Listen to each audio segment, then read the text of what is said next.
We have two holes here in the ceiling. Some critters have dug through or something, and pretty obvious that there's a seam right here where I did the sheetrock cover up with the nails.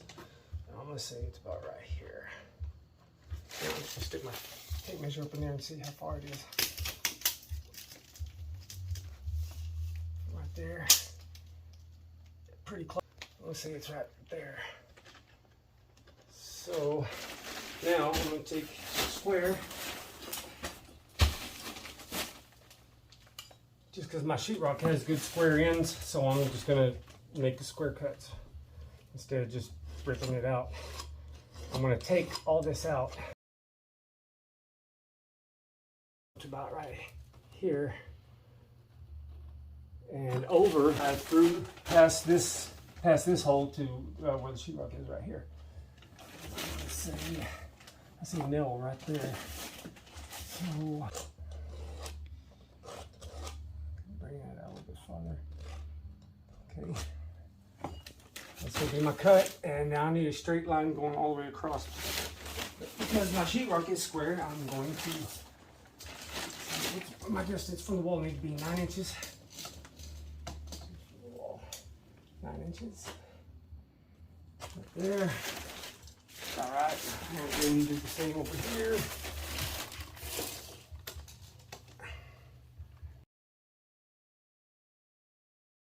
Not professional, but you know, this is really some pretty simple stuff. All right. There's my straight edge right there.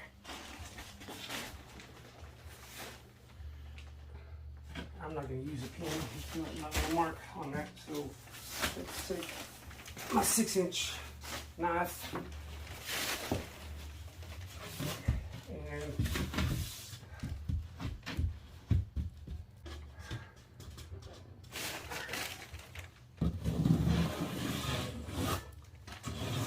this is going to be where I cut.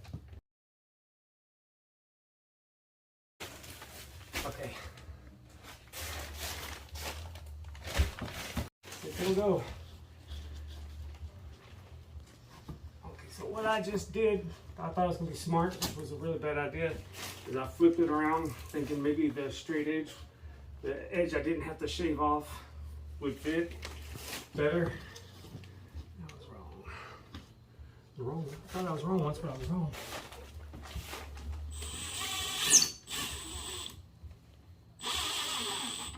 Okay, that's just to hold it up while I work it in.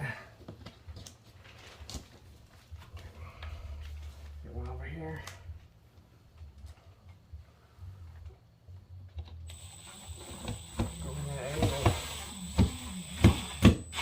The idea when you're done is to be able to just run a little bit of mud over it, tape it, and then another layer of mud, and it be flat and not have to do any sanding. This is a thing called kerfing. If it doesn't fit quite right, you take run your knife in between there, like this, and don't let it go in your eyes. Knife in there, and it'll fit.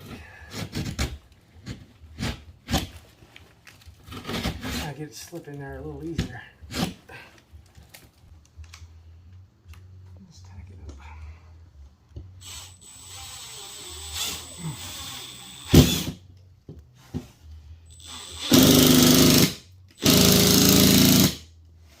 You want to do this gently, and you want to sink your screw in just a little bit below the surface. You might not get with your first screw. If you just put one screw in, sink it in with one screw like that, usually you'll get a crack or a break right here, and then it makes your mud joint uneven. So let me do another one in here. Corner.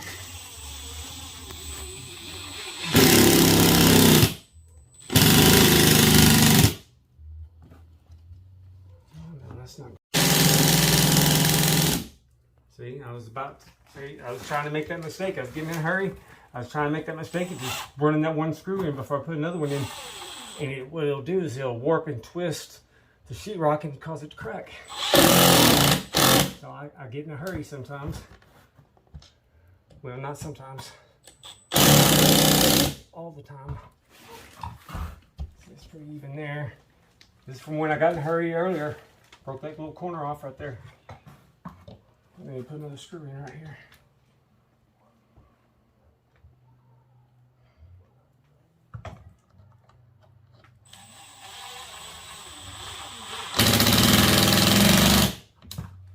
Right below the surface, just a little bit below the surface, and that's it. Screw up. So that's not too bad right there. Now, the mud. I'm going to take the mud, I'm going to try to shove it up into the cracks as much as I can, try to make a stronger joint. Just regular old mud. Nothing special. Kind of go at an angle, it'll shove it in there more.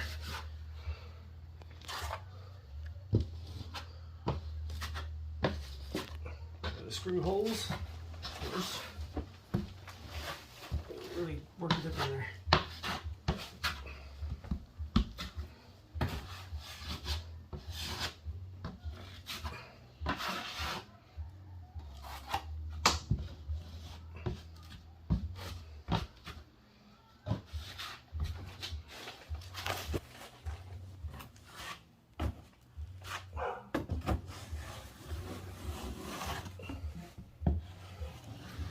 Next step, I cheat. This is water, and we're gonna wet my tape and stick it up there.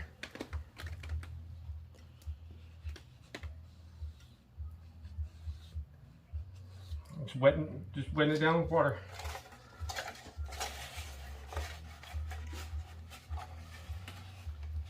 It's cheating. Like I said, I'm not a professional sheetrock guy. I'm not a sheetrock guy. Thank God. Okay, this one. Get through these.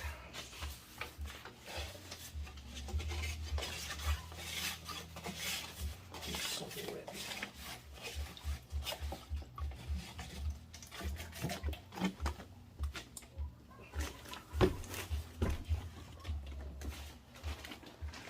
Overlap your tape.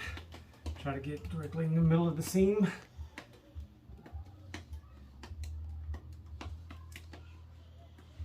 And I made them way too long. It's fine.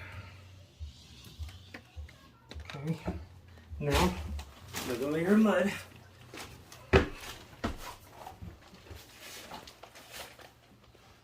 it on there kind of thick.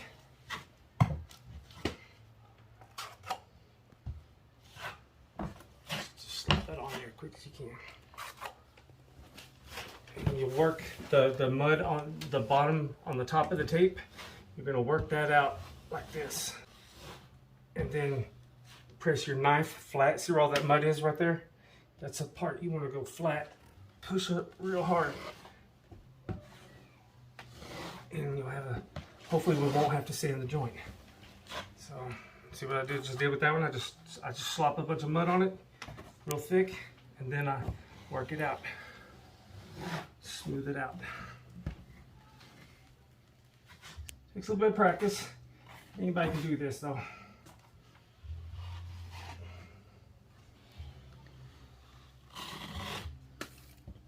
So I'm just going to, no matter how much mess it takes, because I don't want this to pill up after it's dry. I'm pushing all the, what you're doing is you're pushing the mud on the other side of the tape, you're pushing it through and making this tape stick to the mud. If you have air pockets up there on the other side of the tape, it's going to peel off. That's what you don't want, especially after you've done all the work. Okay, so it's nice and flat. Now put a little layer of mud over it.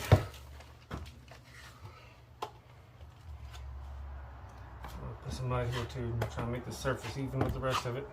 The mud's drying very fast. It's going around like I was just doing.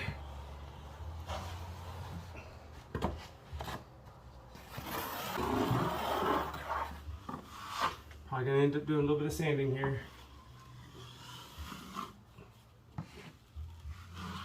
Here we go. All All right.